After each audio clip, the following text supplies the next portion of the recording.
welcome back to the 420 Chief podcast. I'm your host, Chief.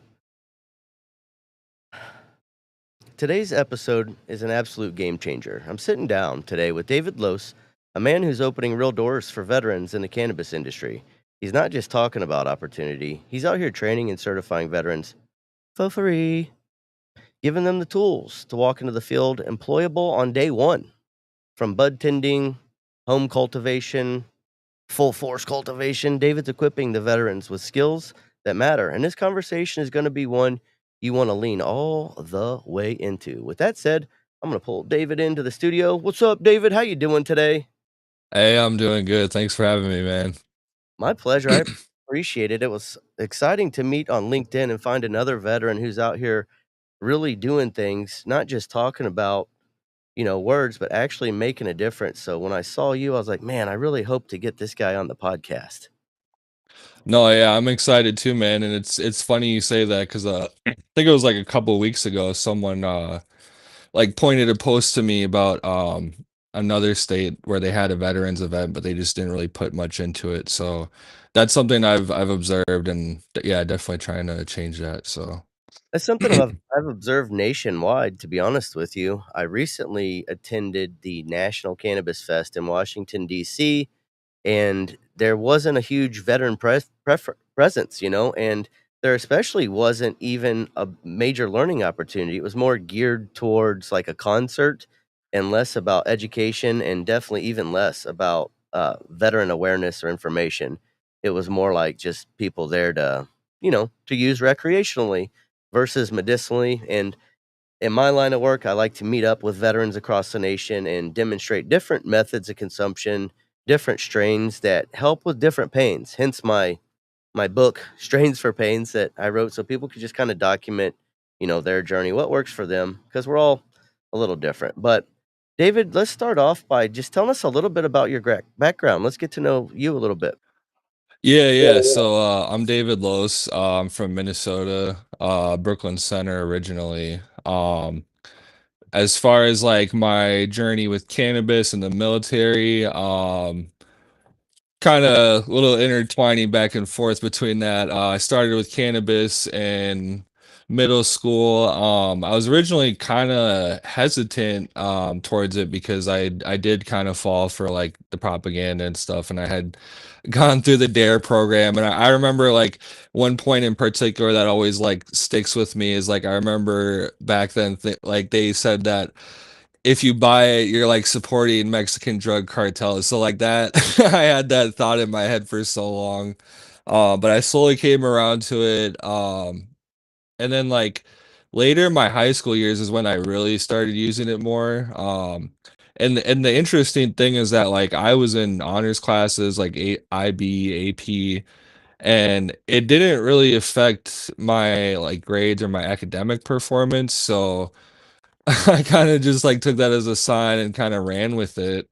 I mean, if anything, I guess in some ways it kind of like helped me study. I mean, depending on the task, because like there's some kind of stuff you can't really do when you're buzzed. But yeah, I carried that with me through my first year of college, and then I actually left college midway through my second year to join the Army Reserve. And I was a 12 Charlie bridge crew member. And So I for our went to civilian listeners, can you explain what that is for them? yeah, bridge crew member. So basically we worked on temporary floating bridges. So essentially if there's like a body of water, we would place different structures and assemble them with boats. So we were on boats a lot too, actually. We learned how to do some boat patrols too. And we actually trained a lot with the combat engineers. The I think that's 12 Bravos. Because we did OSUT with them. So basically a lot of bridge work, a lot of stuff outside on the water. We did also do some like dry land bridges too. Um, that kind of stuff. And I was with the 652nd Engineering Company out of Hammond, Wisconsin. Doing my weekend a month, and then our field exercise in the summer were really fun because we usually got to go to either like Fort Ripley, in Minnesota, or Fort McCoy is not too bad in Wisconsin either. That wasn't too much further than our headquarters there. But yeah, I rolled that out for a few years, and then eventually once I was discharged, I kind of slowly made my way back into cannabis again. Still mostly just kind of as a recreational consumer in a sense, for the most part. And then 2022 is when things really took off for me in terms of like my cannabis journey, because that's when Minnesota added flower to their medical program. So prior to that, they only allowed topicals, edibles, and pills. So once they added flower, a lot more jobs opened up, and I hopped on. And I actually started in production, so like post harvest kind of stuff, bucking, trimming, packaging, labeling, and then eventually got promoted over to the grow side, over on the flower crew, and then recently got another bump over to the veg mothers and clones crew. So it's been fun, man. It's given me a lot of like purpose and passion. I know we're gonna get into that, but like that's it's been a huge part of like my identity over the last few years, is like finding purpose in cannabis and trying to help others get a jump start on their career if that's the path that they want to choose, especially veterans like myself too. I think they definitely deserve that, to have like a jump start. Absolutely, and it sounds like you started right at the bottom, really, when you're talking about bucking and trimming. That's work, man. You wanna tell us a little bit about what that kinda looks like when you first get into the industry, what that work really does entail? Yeah, man. And it's funny too, because whenever people ask me about when I first started, I always got to tell them the story of like, because we had just done like a harvest and like they were bringing out the tubs, and I just remember everyone was laughing at me because I was like, dude, I've never seen this much weed before, like in one place in my life. Um, It's overwhelming. it's a lot, man. Because we harvest about 800 dry pounds each time, so it's a lot to go through. But as far as like the learning curve when you first get on, I mean, production, I mean, I guess all throughout the cannabis supply chain, you really learn that like cleanliness is important. That's a huge part for sure. A big part of that is like, working in a good facility that's designed right, but also making sure that you're adhering to the SOPs and keeping stuff as clean as you can. Um, Well, that's yeah, good that's because yeah. there's a lot of process and policy in place because of the legalities behind it, and I think that that's important, as far as people's health, because 'cause they're consuming this just no different than food. I do wanna ask, what actually got you into the working in the cannabis industry in the beginning? Um, honestly, since I had been a consumer for so long, I was just kind of like Googling cannabis jobs near me, and I think I had read the news about the flower being added, and then I started Googling, and it just popped up in a Google search, and it's funny too because both like so I work for Vireo and then our competitor Rise, both of them were hiring. I got an offer from both, but I ended up going with Vireo. And yeah, I haven't looked back since. So That's awesome. Now, you did mention that you used recreationally until 2020, I think you said? 2022. 2022. Can you talk a little bit about that and the shift and why, and then what you've actually noticed from that? Yeah, man, it's interesting. I think the biggest thing I can say about that is like being intentional. Because once I got into the industry, I saw it as something more legitimate. And so like I kind of started experimenting more with like, tolerance breaks is what I guess what you would call it. Balancing that endocannabinoid system.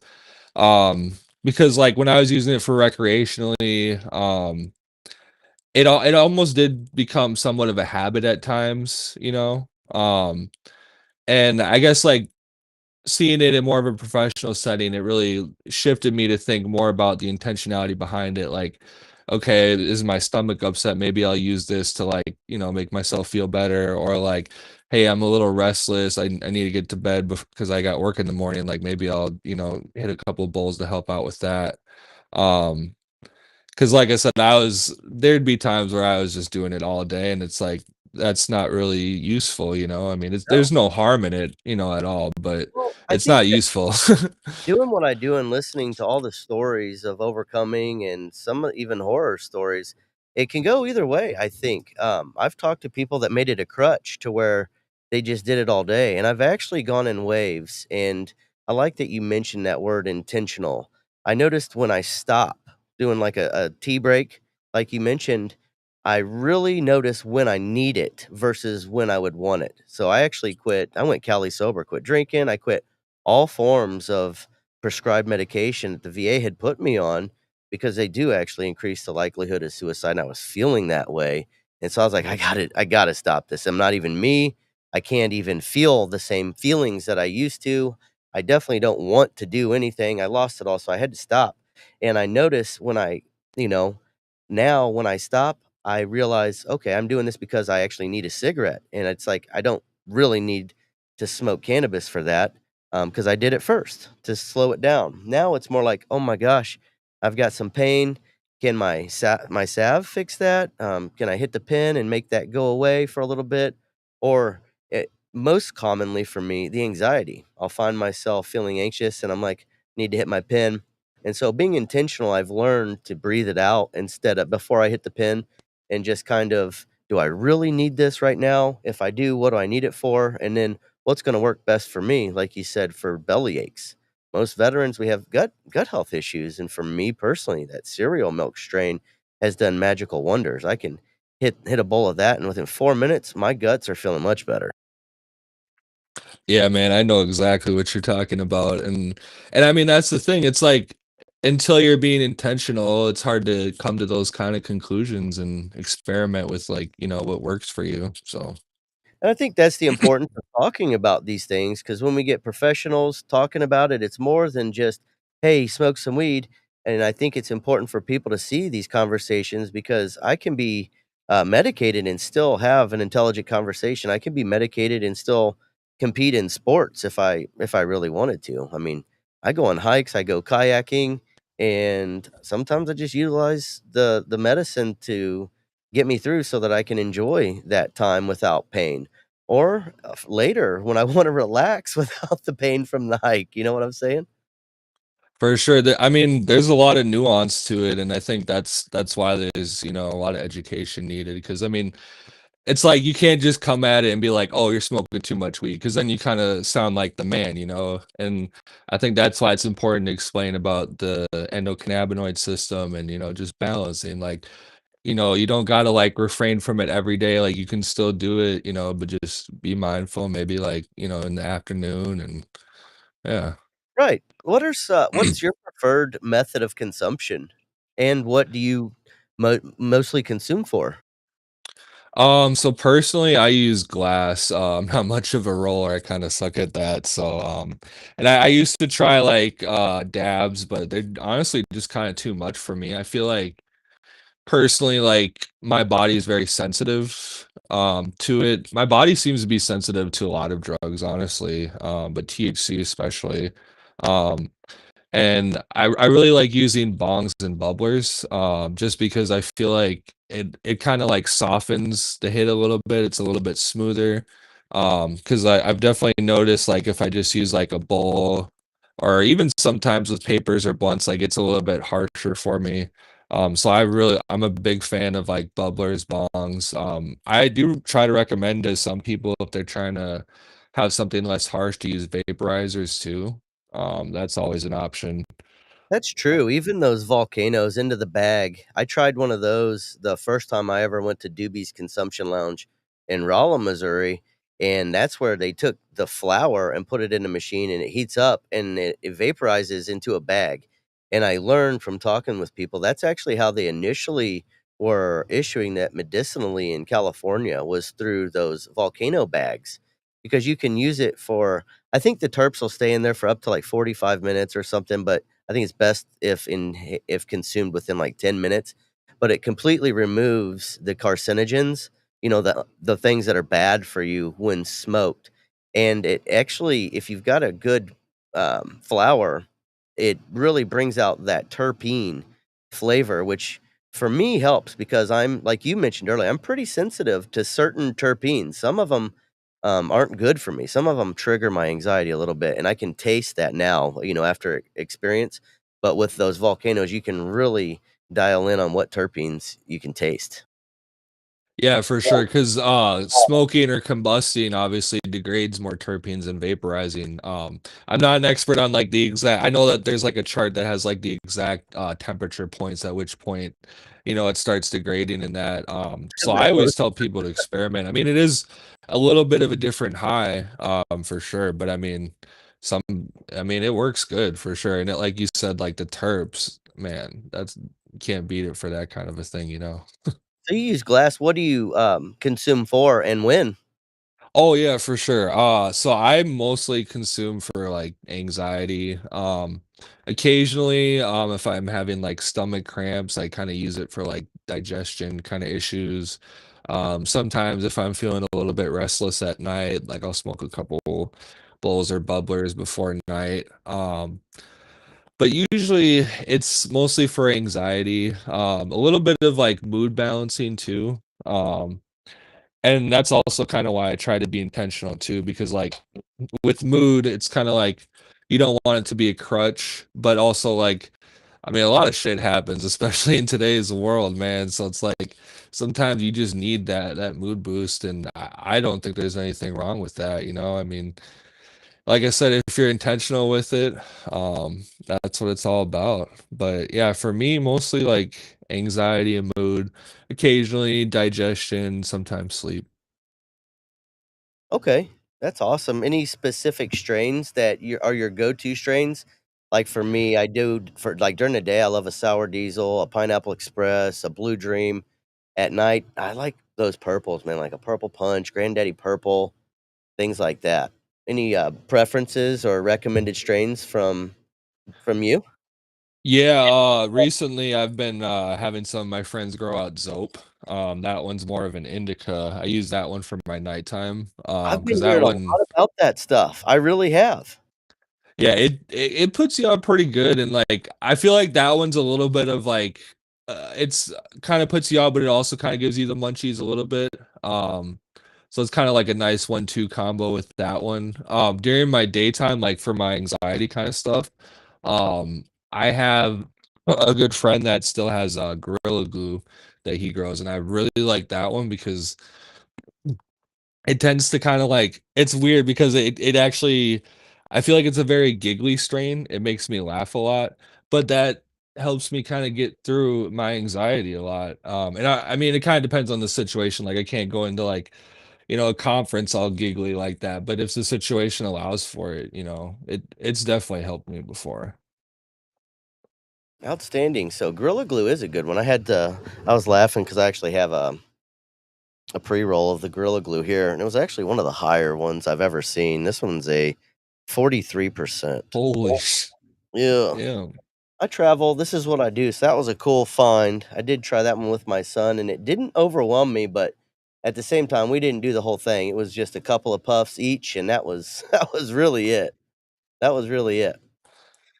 Yeah, Um, that one's some good genetics for sure. let's talk about a little bit about your professional cannabis journey. You talked a little bit about how you started and where you got to now. Can you kinda walk us through what you've experienced, like the size of the grow operations, and kinda paint a picture of that for the folks out there? Because I'm aware of it from your LinkedIn page, and it's impressive size medicinal grow operation, and I don't think people understand the full amount of work, the people, the different positions that are included in that industry. Yeah, for sure. And this is why I kind of feel lucky too, because I get to work at a big grow. Like, there's not always opportunities like that. So as far as our size, so we have 40,000 square feet of flowering canopy. And then we do have a half acre field outdoors that we're running. And then we have a separate building for our veg mothers and clones, and then we also do production in that building. We do make edibles in there as well as distillate, which goes into like our vapes. They also do RSO there. So there's quite a bit of people. I think at the facility alone, we employ, I think they said about 80 people, close to that.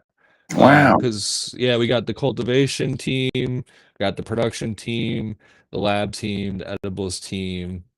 So it's all done on site there, and then that goes out to 8 of our dispensaries that we have throughout the state. It's kind of interesting because since there's only 2 licenses, basically the way it worked is that they divided up by congressional districts, so we get 8 and then Rise gets 8.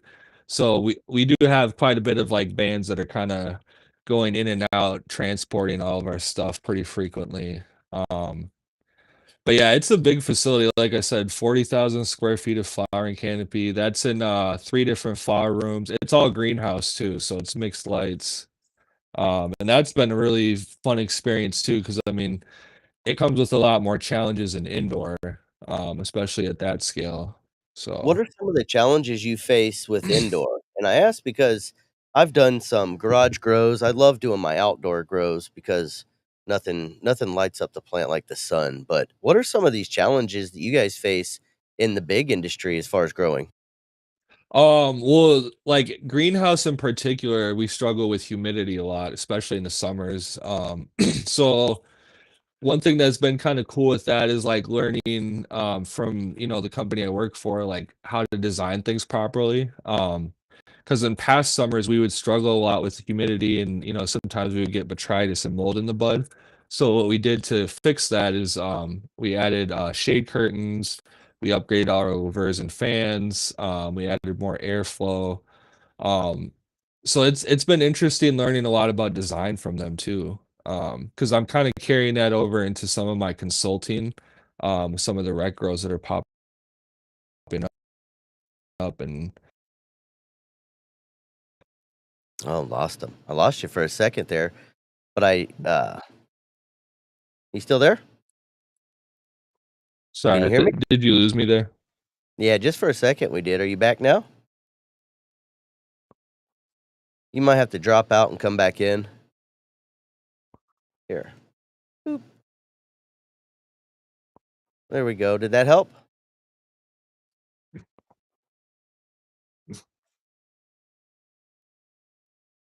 Can you hear me? Well, lost David. I'll shoot him a message real quick, and hopefully he can just drop out and come back in. I was curious, what kind of challenges these big companies were facing as far as the grows, because at home, in the outside grows, it's different things. Can you hear me now, David? Yeah, yeah, sorry about that. Right on. I was just telling everybody, it's like there's always something that comes up and makes it difficult to grow, whether it's mold, you're fighting heat or you're fighting bugs, humidity, too much, too little, temperature.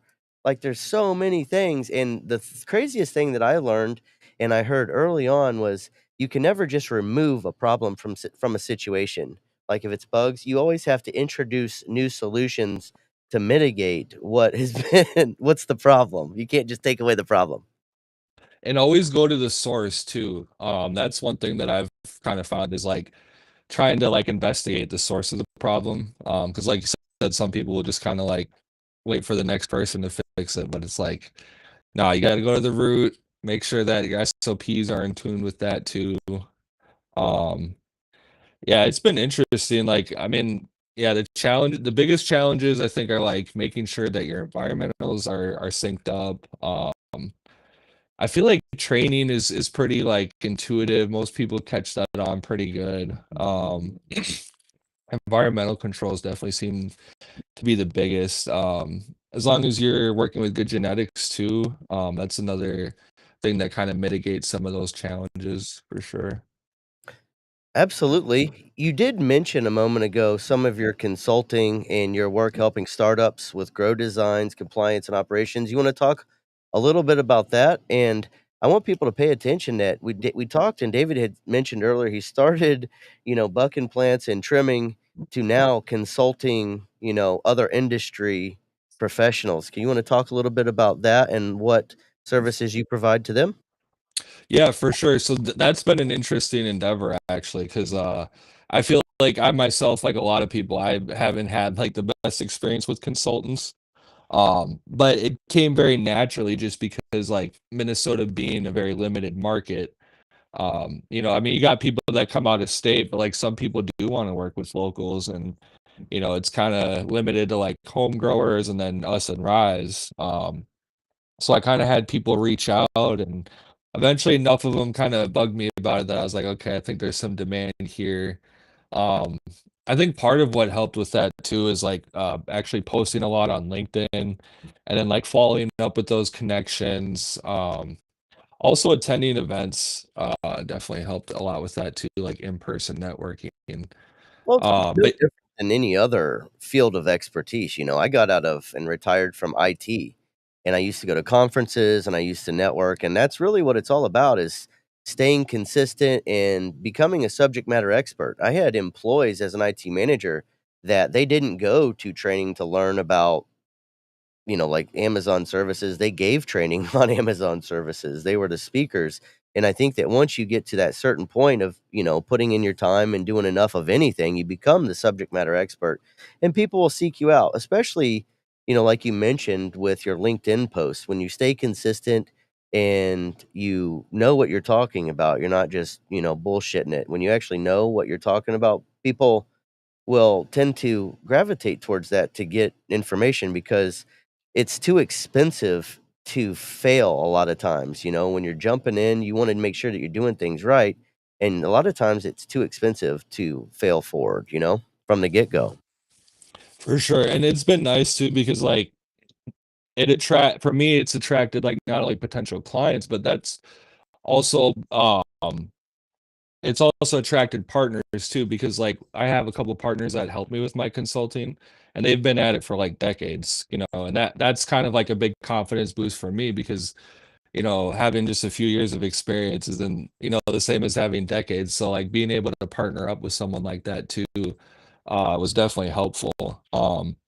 And it's kind of nice too because I have a couple of partners that help me with like the design and the build out and the equipment portion, because I obviously haven't had a chance to do that. I've only stepped into a grow before, so it's kind of nice to be able to like offer that and then kind of like watch that, be an apprentice in a way. And then basically where my main consulting services are coming in are like post build, hiring the team, training the team, getting all the SOPs, getting all the equipment spec'd out for your environmental controls. So those are automated. I do have a genetics partner as well, Green Luster Phenos, so that way I can get people good genetics. Um, I'm also doing a little bit of inventory compliance because Metric is going to be the one that they contracted with here, and it's really interesting too because Minnesota has a really big hemp market, and they're actually making the hemp people switch over to Metric too. So I'm going to be offering some of that to them as well, just because I've had to work with that at Vireo pretty extensively, and but yeah, I'm really excited for it. I have a lot of clients already in my pipeline, and some of them are kind of waiting on funding. I've learned a lot through my consulting too. Funding is a big holdup, but I think that that'll come through over time for sure.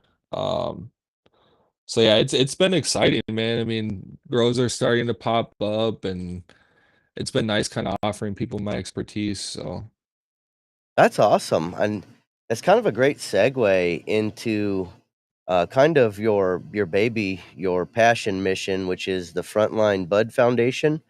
Let's talk a little bit about that and what encouraged you to get that started.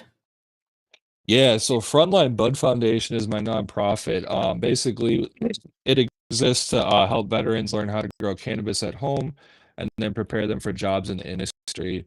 And what spurred me to create that, I guess, was like a very personal reason. I mean, obviously, I'm biased because I'm a veteran in cannabis, but it's like I like working with other veterans in cannabis. I have a couple coworkers, and I've had other coworkers throughout various through the couple years that were vets, and it's like we always just get along. And one of the board members for it that I met, he's a vet obviously too, and it's like I click with them so good, and it's a good fit because especially in cultivation, you need hard workers, you need people who are reliable, and they're no nonsense kind of thing. And it's been really fun. I just launched that a couple months ago. And we're building out a website. We're going to be offering courses free for veterans. We are going to be opening it up to the public for a small fee, but veterans will have it free. We'll have a little verification thing. And basically, it's going to be like a homegrown course, and then there'll be courses for different career paths. So we have three already solidified. One is going to be retail bud tending, one is going to be extraction, and that'll cover solventless as well as solvent, distillate, shatter, batter, all that. And then we're going to have cultivation. And we might be adding a couple others, finalizing a couple of things too. But for the graduates of the course, we have a partner that we're working with too, to do job placements. So any vets who take the course, we'll work with the placement firm to get them like in an actual grow or store or processor. So And before the uh, show, we were talking a little bit about that, and you said you had already had several places reaching out to you looking to get some folks placed, correct? yeah, it's funny because I mean I've put out a presence there and there's been so much support. So one of the tribal facilities here wants me to fill 10 cultivator spots for them. And I was like, "Well, I mean, I don't have the course up yet." And they're like, "Dude, we don't care. We'll train them. You can open the course to them if you want, and they can just take that, during their free time while they work here or whatever." So we're gonna be doing that pretty soon here over the course of the next couple of weeks because basically it's been a dispensary that's been operating for a while, but they just finished their facility, like building it out and everything. So now they need people in there so they can get it rolling. So and then that same company too, their dispensary, they're like, yeah, if you know any vets that want to work in the retail side, go ahead and send them over. We're ready. So That's amazing. That's all in Minnesota, correct? correct. Yep. The facility that's looking to hire is in Hastings. So Okay. And you guys, hopefully you're looking to expand to do more national placement. And I imagine the more people that come through and the more people that even see this, you can network and work with both, dispensaries, grow facilities, and veterans to get them paired up in their respective locations because this is something that's being um, it's starting to become more and more and more and more legal. They're looking to reclassify the scheduling to Schedule 3. So a lot of big changes. What do you foresee in the industry with all of that coming up? I know you touched base briefly about how the industry completely changed when they legalized flower in your state. What do you see coming up next with these changes as far as jobs? um well, as far as the Minnesota market goes, I think that there's going to be a lot of jobs over the next few years with the rec market. And I mean, I guess generally speaking, across the nation, I think as more states legalize, you'll see a lot more jobs pop up. But that said, I know that there's been some struggles in existing markets because it kind of contracts. So that can get kind of tough for places like Colorado, I've heard, California as well.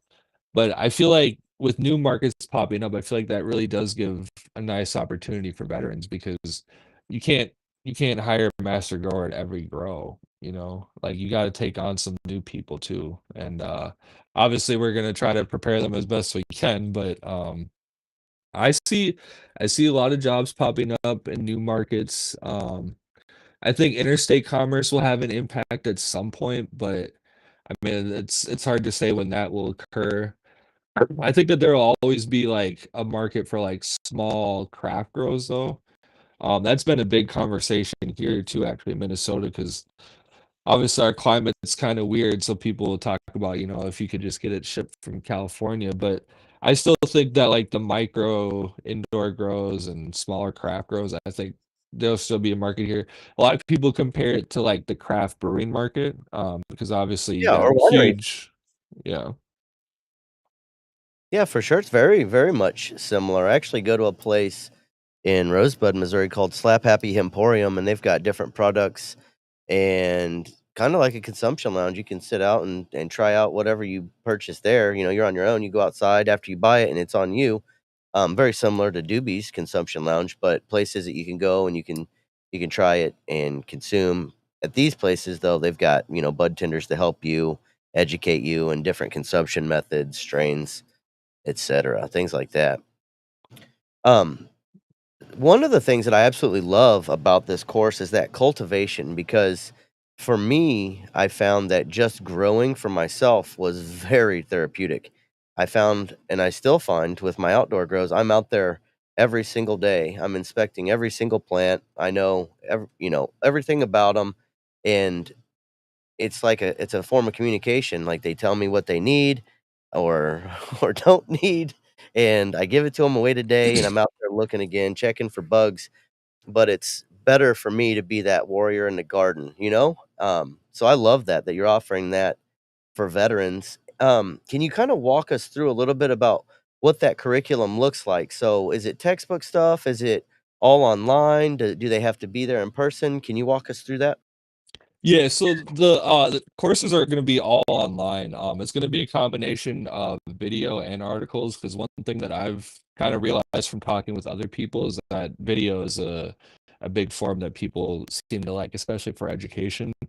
So, I have an outline, that I'm working on, but basically, like, the cultivation one, for example, like the career path, that's gonna cover soil growing, hydro growing, RDWC, DWC, um, and it's gonna cover from seed all the way to, like, drying.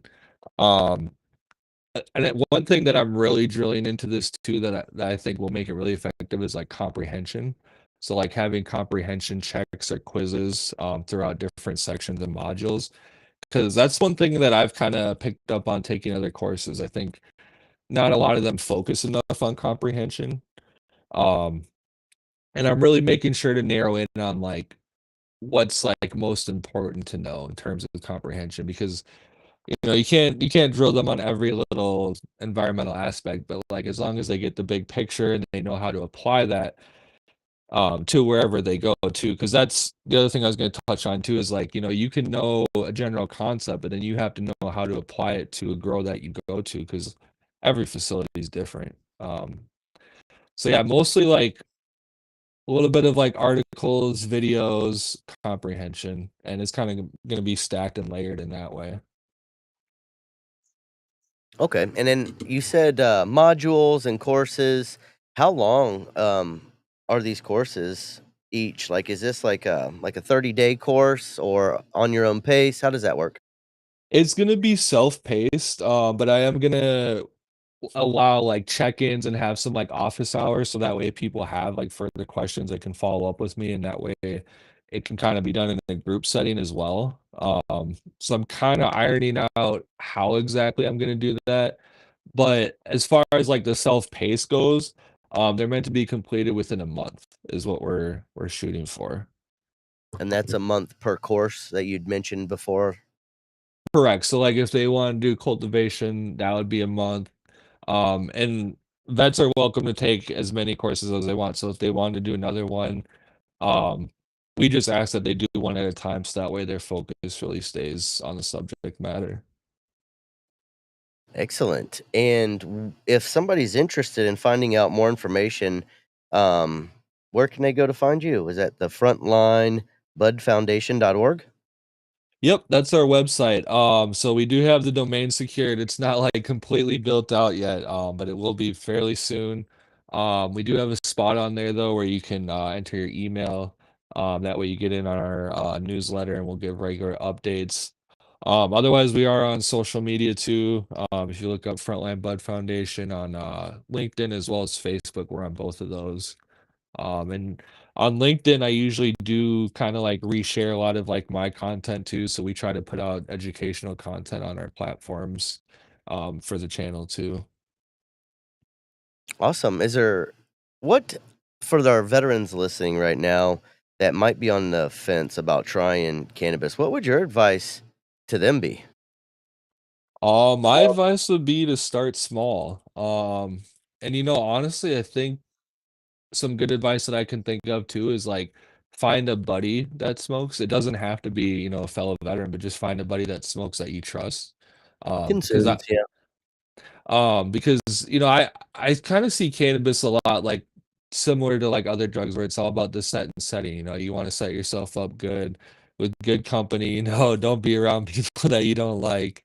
But I would say start small, maybe smoke, like, a couple bowls at a time, wait a little bit, wait it out, see how you feel. I would say definitely don't start in edibles, because those get really tricky with, like, dosing and timing. Um, but start small and then like, once you get a rhythm with it, try experimenting. Like, does it help you fall asleep? Maybe it's good for a nighttime kind of thing. Or like if you can find a nice sativa strain, does it, spur your creativity, help you write, help you type better emails? So I would say start small and then experiment. Outstanding. Well, thank you very much. I really appreciate you coming on today and talking a little bit about your story and what you've got coming up. You said that you're building this out. When are you looking to launch your first set of courses? We're looking to have it up by the 1st of October. Basically, September is going to be a big crunch for getting it all up online. We have a lot of it pretty well built out, but it's just a lot of the videos we're working on with some of our partners, making sure that we're able to get videos of like how to take clones, getting the angles right so people actually see and understand it. But yeah, 1st of October, we're hoping to have it because there's already grower jobs that are popping up, but we think that in the fall they're just going to keep popping up more. So we're hoping November 1st we'll start having our first graduates. That's exciting. And for anybody interested in signing up, again, they can just go to your website, sign up for the newsletter, and they'll be able to get in touch with you from there. Yep. Otherwise, they can also follow me personally, David Loos. I'm on LinkedIn and Facebook. My DMs are always open. Happy to guide them in the right direction there too. Outstanding. Is there anything else you wanted to say in closing that maybe I forgot to cover? No, I'm good. It's been a really good conversation. I hope it's been helpful for any vets that are like looking to try or like trying to get in the industry. I just want to encourage them, like if you're thinking about it, like if you can, financially afford it, do it. Part of the reason that we're doing this course is so we can try to get them in more leadership spots because I know pay is a big thing in this, but, like, if you're thinking about it and you can afford it, I say do it, I think you'll find a lot of purpose, or if not, just grow at home too, but just try it, yeah. Awesome. Well, I appreciate it. I'm going to put you backstage, David, and then close us out. I'll bring you right back after that. Wow. What a session today. Huge thank you to David Loos for dropping serious knowledge today. What he's building is proof that when we invest in veterans, we don't just change lives, we change the industry. I really do believe that we can do that. If you want to support what we're doing, head over to 420chief.net. Check out my book, Strains for Pains. I showed that earlier. I got some merch and past episodes, even. Most importantly, check out my nonprofit. Mine and Sunnyside partnered up to form Break Stigmas, where we're raising awareness about PTSD, veteran suicide crisis, mental health, plant medicine, while bridging the gap between veterans and civilians. Together, we can show the world that healing's possible and no one fights alone. Until next time, remember, together we can break stigmas and build hope. Stay safe, stay lifted,